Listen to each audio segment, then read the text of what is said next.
के स्टार्ट में हमें एंडालुसिया स्पेन 1492 के बारे में बताया जाता है, जहां पर एप्पल ऑफ ईडन के लिए दो बहुत बड़ी एसोसिएशंस की फाइट चल रही थी। उनमें असासिन क्रीड और टेम्पलर्स के दरमियान में बरसों से फाइट चली आ रही थी। टेम्पलर्स का इसके बारे में ये मानना था कि इसमें इंसान की नाफरमानी सभी डिसोबीडियंस का बीज है। एप्पल ऑफ ईडन को जो भी पालेगा और इसके सभी प्रॉब्लम्स को सॉल्व कर देगा और वही आदमी इंसानों की सोच पर काबू पा सकेगा। लेकिन यहाँ पर एप्पल ऑफ ईडन को हासिल करना इतना भी ज्यादा आसान नहीं था, क्योंकि एप्पल ऑफ ईडन की रखवाली कोई और नहीं बल्कि असासियंस कर रहे थे। और इसके बाद मूवी के स्टार्ट में हम एंशिएंट स्पेन में असासिन्स ब्रदरहुड को देखते हैं, जो वहाँ पर अपने नए मेंबर को एप्पल ऑफ ईडन की रखवाली के लिए कसम दिलवा रहे हैं। असासिन्स की लाइफ का मेन पर्पस यही था कि एप्पल ऑफ ईडन की हिफाजत करना। इसके लिए वो लोग अपनी जान की भी परवाह नहीं करेंगे। इसके बाद हम लोग 1986 में आते हैं, जहाँ पर हमें एक छोटा बच्चा दिखाया जाता है। जब ये कैल लिंच नाम का बच्चा जब अपने घर वापस जाता है, तो वो ये देखता है कि उसके फादर जोसेफ ने उसकी मदर को मार दिया है और उसके फादर अब अपने बेटे को वहाँ से भागने का बोलते हैं, क्योंकि यहाँ पर बहुत जल्दी टेम्पलर्स फाउंडेशन के गार्ड आने वाले थे। यहीं पर हम कैल के फादर के हाथ में असासिन्स के सिग्नेचर ब्लेड को देखते हैं और यहाँ पर ये हमें पता चलता है कि कैल की फैमिली भी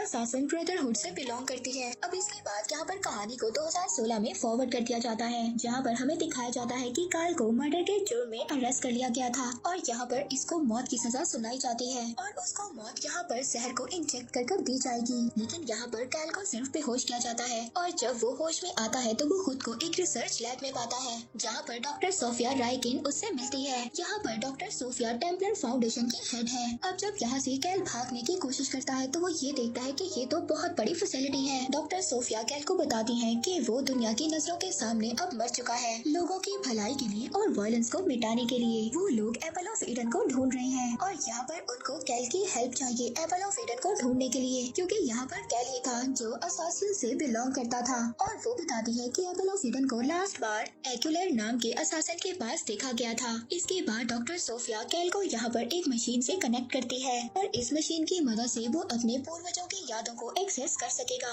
अब यहाँ पर ये लोग उस मशीन की मदद से कैल के डीएनए में से 1492 के एक्यूलर के असासिन को फाइंड करते हैं। डॉक्टर सोफिया यहाँ पर उसको बताती है एक्यूलर असासिन के डीएनए में लिखा हुआ है। कैल कुछ टाइम के लिए उन सब चीजों को देख सकेगा, महसूस कर सकेगा, जो भी चीजें एक्यूलर ने अपने टाइम में सुनी थी या महसूस किया था, मगर वो किसी भी चीज को चेंज नहीं कर पाएगा, क्योंकि यहाँ पर वो लोग पास्ट को चेंज नहीं कर सकते थे। और यहाँ पर अब हम देखते हैं कि असलियत में कैल ही एक्यूलर का वंश था। अब कैल यहाँ पर एक्यूलर की मेमोरी में जाता है, जहाँ पर हम देखते हैं कि एक बहुत बड़ी जंग छिड़ी हुई है और हर तरफ क्यास ही क्यास है। टेम्पलर्स की पूरी फौज ने सुल्तान मोहम्मद जो उस टाइम के किंग थे, उन्होंने उनके महल पर हमला कर दिया है और सुल्तान के बेटे को भी ढूंढ लिया है और वो अब उसको कैद कर वहाँ से ले जा रहे होते हैं। पर तभी वहाँ पर उस बच्चे को बचाने के लिए असासिन्स की टीम आ जाती है और यहाँ पर असासिन्स की फाइट टेम्पलर्स से होती है। असासिन्स टेम्पलर्स पर हावी हो जाते हैं, लेकिन फिर भी टेम्पलर्स वहाँ से सुल्तान के बेटे को ले जाते हैं, लेकिन असासिन्स उनकी ये कोशिश कामयाब नहीं होने देते।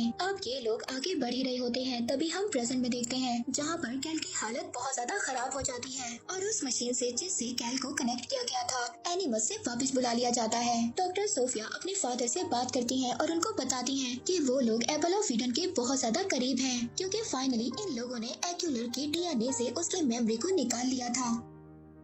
जब यहाँ पर डॉक्टर सोफिया के फादर एलन जब ये सुनते हैं तो वो बहुत ज्यादा खुश हो जाते हैं। अब यहाँ पर डॉक्टर सोफिया के फादर एक लेडी से मिलते हैं जो कि टेम्पलर फाउंडेशन की हेड होती है। वो लेडी यहाँ पर डॉक्टर सोफिया के फादर एलन को एप्पल ऑफ ईडन के इतने ज्यादा करीब पहुँचने पर कांग्रेचुलेट करती है, लेकिन साथ ही साथ वो लेडी एलन को इस बात पर भी इन्फॉर्म करती है कि उन्हें जल्द ही एप्पल ऑफ ईडन को ढूंढना होगा, नहीं तो टेम्पलर एसोसिएशन के लोग इनकी इस रिसर्च को बंद करवा देंगे। वहीं पर दूसरी तरफ हम देखते हैं कैल अब फाइनली जाग गया था। डॉक्टर सोफिया उसके सेल में कैल से मिलने आई थी। कैल वहाँ पर डॉक्टर सोफिया को मारने की कोशिश करता है, मगर डॉक्टर सोफिया कैल को कन्विंस कर लेती है और उसको उसकी मरी हुई मदर के बारे में याद करवाती है। यहाँ पर कैल डॉक्टर सोफिया से पूछता है कि तुम मेरे बारे में इतना सब कुछ कैसे जानती हो। यहाँ पर डॉक्टर सोफिया कैल को बताती है कि जब उसको अरेस्ट किया गया था तो उन लोगों ने उसके डीएनए को एक्यूलर से मैच किया था और यहाँ पर ये लोग कंफर्म हो गए थे कि एप्पल ऑफ ईडन तक इन लोगों को कैल ही पहुँचा सकता है। सोफिया यहाँ पर कैल को ये भी बताती है कि उसके फादर एक असासिन थे जिन्होंने उसकी मदर को मार दिया था, और अगर किसी तरह कैल इन लोगों को एप्पल ऑफ ईडन तक पहुंचा दे तो ये लोग वायलेंस को ह्यूमैनिटी से पूरी तरह से मिटा देंगे, जिसके बाद ह्यूमंस फाइनली आराम से रह सकेंगे। अब कैल जब यहाँ पर सेल में घूम रहा होता है तो वहाँ पर वो अपने जैसे और भी लोगों को देखता है जो असासिन्स की फैमिली से ही बिलोंग करते थे। तो ये सभी लोग इसको बताते हैं कि वही इंसान है जो यहाँ पर एप्पल ऑफ ईडन का अकेला रखवाला है। तो अब इन सब लोगों को मिलकर एप्पल को गलत हाथों में जाने से रोकना होगा। इसके बाद हम देखते हैं डॉक्टर सोफिया के फादर कैल को दोबारा से एनिमस के जरिए पास्ट में भेजने का बोलते हैं, जैसे कि टेम्पलर फाउंडेशन की हेड ने इन लोगों को बताया था कि इनके पास ज्यादा टाइम नहीं है। मगर यहाँ पर डॉक्टर सोफिया ऐसा करने से अपने फादर को रोकती है क्योंकि कैल की बॉडी पर इस बात का बहुत ही बुरा असर पड़ सकता है, इवन के ऐसा करने से वो मर भी सकता है। मगर यहाँ पर डॉक्टर सोफिया के फादर उसको ऐसा ही करने पर कहते हैं। अब कैल को जबरदस्ती उसके रूम से लाया जाता है और एनिमस के लिए तैयार किया जाता है। कैल की कंडीशन बिल्कुल भी ऐसी नहीं थी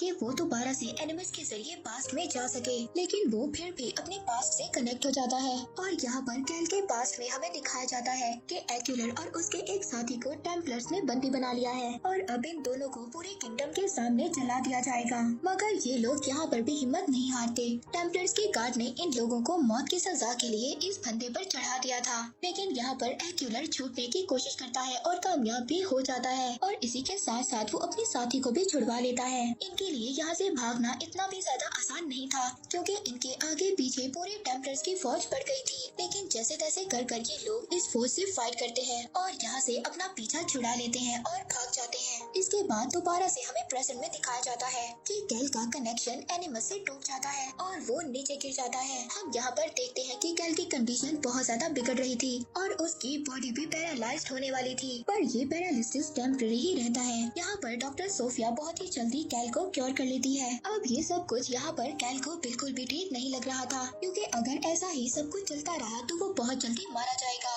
पर यहाँ पर डॉक्टर सोफिया कैल को समझाती है कि अगर वो अपनी पूरी पावर से एनिमस से कनेक्ट होकर अपने पास्ट में जाएगा तो उसको कुछ भी नहीं होगा। हमें यहाँ पर ये भी बताया जाता है कि डॉक्टर सोफिया के फादर एलन के पास बिल्कुल भी टाइम नहीं था और वो कैल को रेडी करने के लिए अपने फादर एलन के पास ले जाती है जो इसी रिसर्च सेंटर में काम किया करते थे। हमें यहाँ पर ये भी बताया जाता है कि कैल अपने फादर से बहुत ज्यादा नफरत करता था क्योंकि उसके फादर ने उसकी मदर को उसकी आंखों के सामने मार दिया था। अब यहाँ पर डॉक्टर सोफिया के फादर कैल को रेडी करने के लिए उसके फादर के पास ले जाते हैं जो कि इसी रिसर्च फैसिलिटी में हमें दिखाया जाता है। कैल अपने फादर से बहुत ज्यादा नफरत करता था। अब कैल अपने फादर से मिलता है, उसके हाथों में एक ब्लेड रहती है। अब यहाँ पर वो अपने फादर को मारने ही वाला था लेकिन वो रुक जाता है। उसके फादर कैल को बताते हैं कि उन्होंने उसके मदर को इसलिए मारा था ताकि वो लोग उन सभी को टेम्पलर से बचा सके। वो कैल से कहते हैं कि अगर वो चाहता है तो बेशक मुझे मार दे मगर दोबारा से उस मशीन से कनेक्ट ना हो जो तुम्हें पास्ट के बारे में बता सकती है, क्योंकि इससे टेम्पलर्स को एप्पल ऑफ ईडन की लोकेशन के बारे में पता चल जाएगा और इन लोगों की ब्रदरहुड तबाह हो जाएगी। मगर यहाँ पर कैल अपने फादर की बातों पर बिल्कुल भी बिलीव नहीं करता। अब वो अपनी मर्जी से एनिमस से कनेक्ट होकर अपने पास्ट में जाने का डिसाइड करता है ताकि वो टेम्पलर्स को एप्पल ऑफ ईडन की लोकेशन के बारे में बताकर असासिन्स ब्रदरहुड को डिस्ट्रॉय कर सके। अब वो ये सब कहकर उस एनिमस मशीन से कनेक्ट होने जा ही रहा होता है, पर तभी वहाँ पर जो असासिन्स के दूसरे मेंबर्स थे वो इस पर अटैक कर देते हैं ताकि कैल यहाँ पर मर जाए और एप्पल ऑफ ईडन एक राज ही रहे। पर तभी वहाँ पर टेम्पलर्स के गार्ड आ जाते हैं और कैल को बचा लेते हैं। मगर इसके बाद कैल दोबारा से एनिमस मशीन से कनेक्ट होकर दोबारा से अपने पास्ट में जाता है। वो देखता है कि टेम्पलर्स ने सुल्तान किंग के बेटे के बदले एप्पल ऑफ ईडन की डिमांड की थी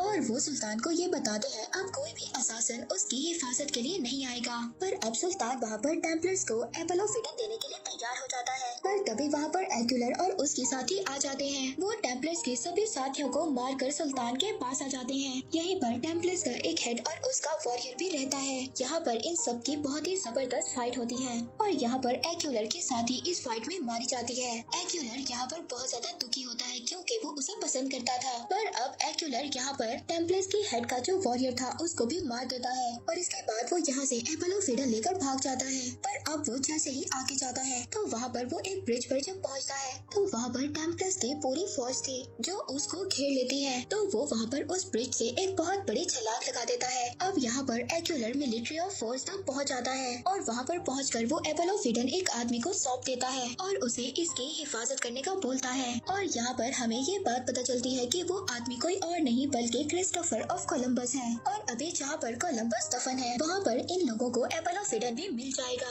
यहाँ पर कैल एक और विजन देखता है जहाँ पर उसके पास बहुत सारे असासिन्स आते हैं और उससे बात करते हैं और उन्हीं में से एक लेडी कैल की मदर होती है। वो उसको एपल ऑफ ईडन की हिफाजत करने का बोलती है। अब क्योंकि ये लोग असासिन्स हैं और इनका काम ही यही था कि एपल ऑफ ईडन को प्रोटेक्ट करना। कैल यहाँ पर समझ जाता है कि उसके फादर उससे सच बोल रहे थे और तभी यहाँ पर हम देखते हैं दूसरे असासिन्स भी ब्रेकआउट कर देते हैं। पर यहाँ पर फाउंडेशन के गार्ड्स एनिमस को पूरी तरह से सील कर देते हैं। अब सोफिया अपने फादर के साथ स्पेन रवाना होती है जहाँ पर से वो एपल ऑफ ईडन को हासिल कर लेती है। मगर कैल तभी इस बात को डिसाइड करता है कि वो ऐसा नहीं होने देगा क्योंकि वो भी एक असासिन था। अब वो वहाँ पर अपने सभी साथियों के साथ मिलकर गार्ड से फाइट करता है। पर तभी हमें यहाँ पर एक और बात पता चलती है जो टेम्पलर्स फाउंडेशन की हेड थी कि वो एपल ऑफ ईडन का इस्तेमाल इंसानियत की भलाई के लिए नहीं बल्कि इंसानों के खिलाफ इस्तेमाल करेंगी और इस एपल ऑफ ईडन से ये लोग इंसानियत को अपने काबू में ला सकेंगे। पर ये बात डॉक्टर सोफिया बिल्कुल भी नहीं जानती थी।